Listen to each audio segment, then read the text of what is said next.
Hello all, welcome to my channel. ఈ vlog వచ్చేసి మేము మా కొత్తింట్లో జరుపుకుంటున్న ఫస్ట్ శివరాత్రి అండి. నాకైతే స్పెషల్ అనే చెప్పాలి. ఎందుకంటే కొత్తింట్లోకి వచ్చాక ఆ 1 ఇయర్ కూడా ఆ వైబ్ ఉంటుంది కదా, ఫస్ట్ ఫెస్టివల్స్ అని చెప్పి. సో శివరాత్రి ఫస్ట్ ఫెస్టివల్ అనమాట ఇక్కడ.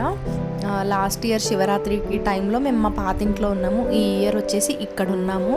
అండ్ ఎర్లీ మార్నింగే లేచి ఇంట్లో వర్క్స్ అన్నీ కంప్లీట్ చేసేసుకొని పూజ కూడా త్వరగా చేసేసుకున్నాము. ఇంట్లోనే స్వామివారికి అభిషేకం చేసేసాను నేనైతే.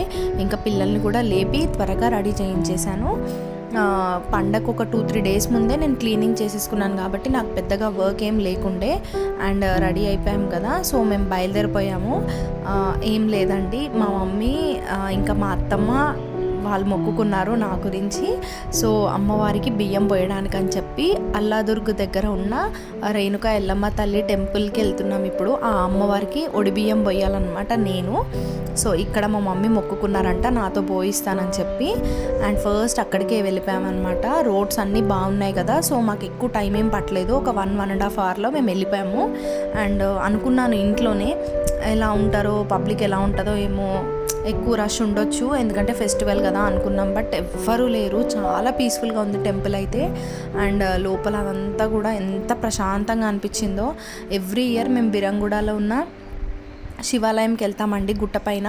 ఈ ఇయర్ శివాలయంకి వెళ్ళట్లేదా అనుకున్నాము, బట్ ఏంటో సడన్ సర్ప్రైజ్ లాగా ఇక్కడ టెంపుల్లోనే చిన్న శివాలయం ఉంది, ఇక్కడే శివయ్యను దర్శనం చేసేసుకున్నాము. వెళ్ళంగానే అభిషేకం కూడా చేసేసాము. వాటర్ కూడా అక్కడ రెడీగా ఉండే, అందరం కలిసి అభిషేకం చేసాము. చాలా బాగా అనిపించింది. కొన్ని సడన్గా అలా జరిగితే భలే అనిపిస్తుందండి నిజంగా. అండ్ ఇక్కడ మా బాబు కూడా మొక్కుతున్నాడు దేవుడికి. ఇంకా పొడి బియ్యం పోయాలి కదా, సో దానికి కావాల్సినవన్నీ కూడా తీసుకొని వెళ్ళిపోయాము ఇంటి దగ్గర నుంచి. అమ్మవారికి శారీ తీసుకున్నాను నేను. అండ్ బియ్యము, పసుపు అన్నీ తీసుకొని వెళ్ళాము. అక్కడే మా మమ్మీ ఒడి బియ్యం కలుపుతుంది. ఇంకా నేను మా అత్తమ్మ కూడా బియ్యం కలిపేసాము. ఇంకా అవన్నీ కూడా తీసుకొని వెళ్ళామండి. తమలపాకులు, ఖర్జూర పండ్లు, వక్కలు, కుడకలు అన్నీ కావాలి కదా, సో ఏమేమి కావాలో అవన్నీ తీసుకొని వెళ్ళిపోయాము. అండ్ ఇక్కడ లోపల ఏది కూడా షూట్ చేయొద్దని చెప్పారు, ఫొటోస్ కూడా తీయొద్దన్నారు. సో ఏం కూడా రికార్డ్ చేయలేదు. బయటకు రాగానే ఇక్కడ అమ్మవారి పాదాలంట చూడండి. అండ్ కళ్ళు కూడా పోస్తున్నారు ఇందులో. అండ్ శివరాత్రి కాకపోయి ఉంటే మేము కూడా తీసుకెళ్లే వాళ్ళము, బట్ శివరాత్రి కదా, సో అందుకే అవాయిడ్ చేసాము. ఇక్కడ మా బాబు పడుకున్నాడు, వాడు బాగా టైర్డ్ అయిపోయాడు. అండ్ బయట వేడిగా ఉంది, చాలా ఎండగా ఉంది కదా, సో ఆ అలసట అనేది ఆటోమేటిక్గా వచ్చేస్తుంది. అండ్ ఇక్కడ నుంచి మేము ఇప్పుడు చిట్కూలు చాముండేశ్వరి అమ్మవారి దగ్గరికి వెళ్తున్నామండి. చాలా ఇయర్స్ బ్యాక్ వచ్చాను నేను, మొత్తం మారిపోయింది టెంపుల్ అయితే. ఇక్కడ మా అత్తమ్మ నాతో ఓడి బియ్యం పోయిస్తాను మొక్కుకున్నారంట. సో ఇది అరౌండ్ 2017-18లో మొక్కారు మా అత్తమ్మ. ఇన్ని ఇయర్స్కి మాకు టైం దొరికింది ఇక్కడికి రావడానికి. అసలు ఎప్పుడు అనుకున్నా కానీ ఏదో ఒక ప్రాబ్లం రావడము, మేము డ్రాప్ అయిపోవడము ఇలాగే అయ్యేది. ఈసారి ఇంకెట్లయినా ఫిక్స్ అయిపోయాము శివరాత్రి రోజు వెళ్ళాలి అని చెప్పి. ఇంకా మా హస్బెండ్, పిల్లలు ఫాస్టింగ్ లేరు, నేను ఒక్కదాన్నే ఉన్నాను. అక్కడ మా బాబుకి పులిహోర కొనేసి టెంపుల్లోనే తినిపిస్తున్నారు మా హస్బెండ్. అక్కడ నిత్య అన్నదానం కూడా ఉంటుందంట, డైలీ పెడతారంట ఫుడ్. మా హస్బెండ్ ఇంకా పాప అక్కడ తినేశారు. మమ్మీ, అత్తమ్మ కూడా ఫాస్టింగే ఉన్నారు. సో మేము ముగ్గురం అలాగే ఉన్నామన్నమాట. అసలు ఎంతసేపు అయింది, మేము ఆ టెంపుల్కి వెళ్ళాము అండ్ ఇక్కడికి కూడా వచ్చాము కదా, అయినా కానీ 2 అవుతుంది, ఇంకా టైమే అవ్వట్లేదు అసలు. ఫాస్టింగ్ ఉన్న రోజు ఇలా అనిపిస్తుంది. అండ్ ఇది వచ్చేసి మంజిరా డ్యామ్ నుంచి వస్తున్న వాటర్. అండ్ ఎంత గ్రీనరీగా ఉంది కదా ఇక్కడ. నార్మల్ డేస్లో ఇట్లా చూస్తూనే ఈవినింగ్ అయిపోతుంది, కానీ ఇలా ఫాస్టింగ్ ఉన్నప్పుడు అయితే అసలు టైమే గడవదండి. నాకే ఇలా అనిపిస్తుందా, ఇంకెవరికైనా ఇలా అనిపిస్తుందా, కామెంట్ బాక్స్లో కామెంట్ చేయండి. నాకైతే ఎవ్రీ ఇయర్ ఇలాగే అనిపిస్తుంది.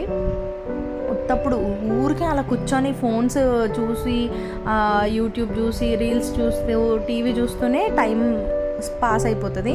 బట్ ఇలాంటి టైంలో అసలు టైమే గడవదు నిజంగా. ఇంటికి వచ్చేసి అరౌండ్ 4:30 వరకు వచ్చాము. రాగానే కూడా నేను ఫ్రెష్ అప్ అయిపోయాను. ఇల్లంతా కూడా మళ్ళీ ఒకసారి క్లీన్ చేసేసి ఇంకా పూజ చేయాలి కదా ఈవినింగ్. సో దాని గురించి అని అన్నీ ప్రిపేర్ చేసి ఫ్రూట్స్ అన్నీ కట్ చేసి పెట్టుకున్నాను. అండ్ ఇక్కడ నేను ఒక్కదాన్ని కదా ఫాస్టింగ్, సో అన్నీ కూడా కట్ చేసి ప్లేట్లో పెట్టి దేవుడి దగ్గర పెట్టేశాను. ఖర్జూర పండు కంపల్సరీ కదా, సో ఫస్ట్ అదే తినాలి కాబట్టి ఫస్ట్ అదే తిన్నాను. ఇంకా ఆ శివయ్య ఈ ఇయర్ ఇలా జరిగింది, నెక్స్ట్ ఇయర్ ఎలా ఉంటుందో ఏమో. అండ్ నాకు favourite pineapple, so first pineapple తిన్నాను.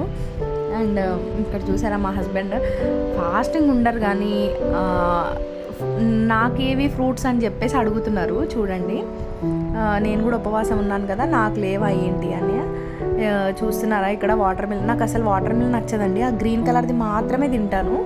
సో అదే తింటున్నాను అనమాట.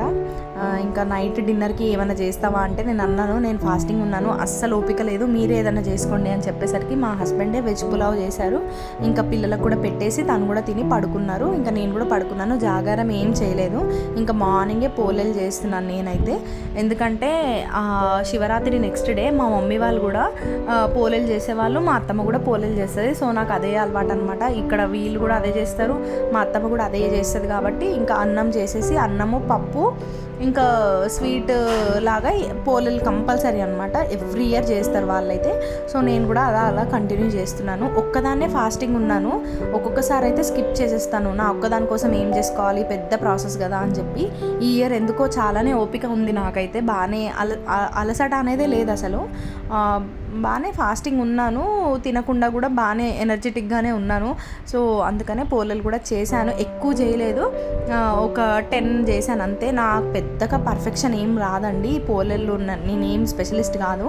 సో నాకు వచ్చిన షేప్లో నేనైతే చేసేసాను. ఇది వచ్చేసి 2025లో మా శివరాత్రి ఇలా జరిగింది.